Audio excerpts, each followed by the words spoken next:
अरे मागो रे मागो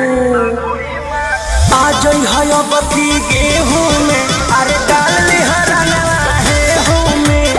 आज है बती गेहूं में अरे डाल ले हरनवा है हो में सरसों में परसों लगावले बाड़ो ऊपर भी जबले बाड़ो अब जली डली हा गेहूं में अरे रहरी में बहरी गिरवाला आहे जियाला चावला बताओ कहाँ आई। आज है बती गेहूं में अरे डाल ली हरनवा है हो में आज है बती गेहूं में अरे डाल ली हरनवा है हो में आज है सोना कल